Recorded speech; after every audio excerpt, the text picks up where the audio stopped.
Hi ಸ್ನೇಹಿತರೆ, welcome to my channel. ಇವತ್ತಿನ ದಿನ ಬಂದುಬಿಟ್ಟು ವಿಕಟ ಸಂಕಷ್ಟ ಚತುರ್ಥಿ ಬಂದಿದೆ ಸ್ನೇಹಿತರೆ. ಈ ದಿನ ತುಂಬ ಶುಭ ಅಂತ ಹೇಳ್ಬೋದು.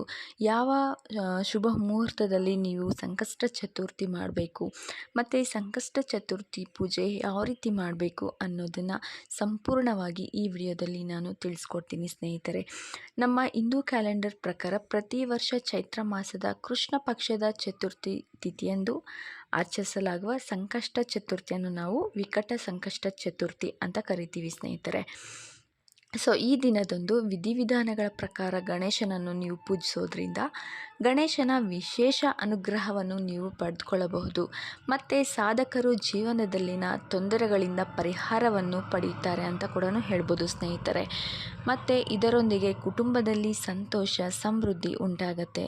ಮತ್ತು ನಾರದ ಪುರಾಣದ ಪ್ರಕಾರ ಮನಸ್ಸಿನಲ್ಲಿ ಅಧಿಪತಿಯಾದ ಚಂದ್ರ ಮತ್ತು ಬುದ್ಧಿಯ ಅಧಿಪತಿಯಾದ ಶ್ರೀ ಗಣೇಶನ ಸಂಯೋಜನೆಯ ಪರಿವಾರವಾಗಿ ಈ ಚತುರ್ಥಿ ಉಪವಾಸವನ್ನು ಆಚರಿಸೋದ್ರಿಂದ ಮಾನಸಿಕ ಶಾಂತಿ, ಕೆಲಸದಲ್ಲಿ ಯಶಸ್ಸು, ಪ್ರತಿಷ್ಠೆ ಹೆಚ್ಚಾಗತ್ತೆ ಅಂತ ಹೇಳ್ತಾರೆ ಸ್ನೇಹಿತರೆ.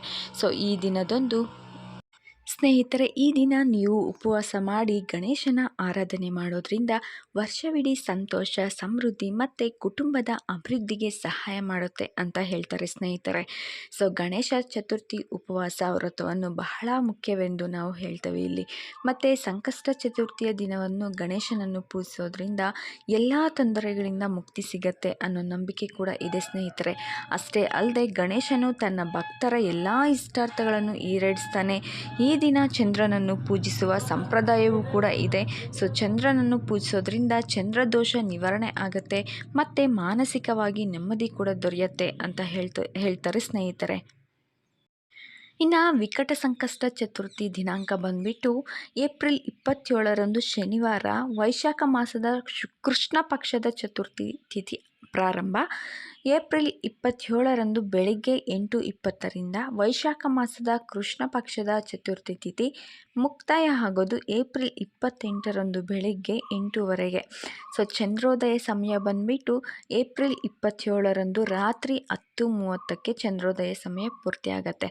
ಸೊ ಈ ದಿನ ಮಂಗಳಕರ ಸಮಯದಲ್ಲಿ ಗಣೇಶನ ವಿಗ್ರಹವನ್ನು ನೀವು ಪಂಚಾಮೃತದಿಂದ ಅಭಿಷೇಕ ಮಾಡಿ ಮತ್ತು ಸಿಂಧೂರ, ಗಂಧ, ಅಕ್ಷತೆ, ಪರಿಮಳಯುಕ್ತ ಹೂಗಳು, ಹಾಗೆ ಪವಿತ್ರ ದಾರ, ವೀಳ್ಯದೆಲೆ ಮತ್ತು ಆಯಾ ಋತುಮಾನಕ್ಕೆ ದೊರೆಯುವ ಹಣ್ಣುಗಳನ್ನು ಅರ್ಪಿಸಿ.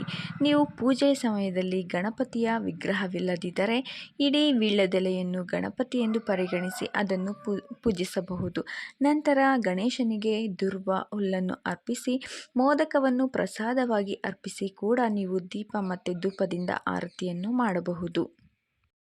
ಇನ್ನು ಆ ದಿನ ಬಂದುಬಿಟ್ಟು ನೀವು ಚತುರ್ಥಿ ಮಂತ್ರವನ್ನು ಓದ್ಕೋಬೇಕಾಗತ್ತೆ, ಗಣೇಶನ ಮಂತ್ರವನ್ನು ಪಠನೆ ಮಾಡ್ಕೋಬೇಕಾಗತ್ತೆ.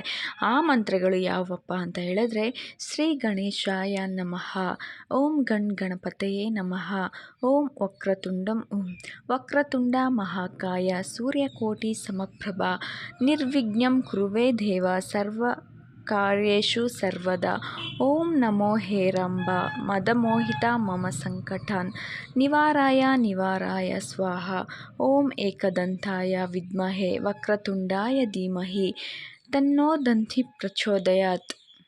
ಈ ಮಂತ್ರವನ್ನು ಪಠನೆ ಮಾಡಿಕೊಂಡು ನೀವು ಗಣೇಶನ ಪೂಜೆ ಮಾಡ್ಕೋಬೋದು ಸ್ನೇಹಿತರೆ.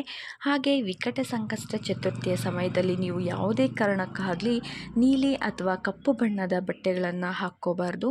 ಸೊ ಯಾವ ವ್ಯಕ್ತಿ ಪೂಜೆ ಸಮಯದಲ್ಲಿ ಕೆಂಪು ಮತ್ತು ಹಳದಿ ಬಟ್ಟೆಗಳನ್ನು ಧರಿಸ್ತಾರೋ ಅವರು ತುಂಬ ಮಂಗಳಕರವೆಂದು ಹೇಳ್ಬೋದು ಸ್ನೇಹಿತರೆ. ಈ ವಿಡಿಯೋ ಇಷ್ಟ ಆದಲ್ಲಿ ನನ್ನ ಚಾನಲನ್ನು ಲೈಕ್ ಮಾಡಿ, ಶೇರ್ ಮಾಡಿ, ಹಾಗೆ ಚಾನಲನ್ನು ತಪ್ಪದೇ ಸಬ್ಸ್ಕ್ರೈಬ್ ಮಾಡ್ಕೊಳ್ಳಿ. ವಿಡಿಯೋ ನೋಡಿದ್ದಕ್ಕಾಗಿ ತುಂಬ ಧನ್ಯವಾದಗಳು. ಮತ್ತೆ ಬೇರೆ ವಿಡಿಯೋದೊಂದಿಗೆ ಭೇಟಿಯಾಗೋಣ. ಅಲ್ಲಿವರೆಗೂ thank you and love you all.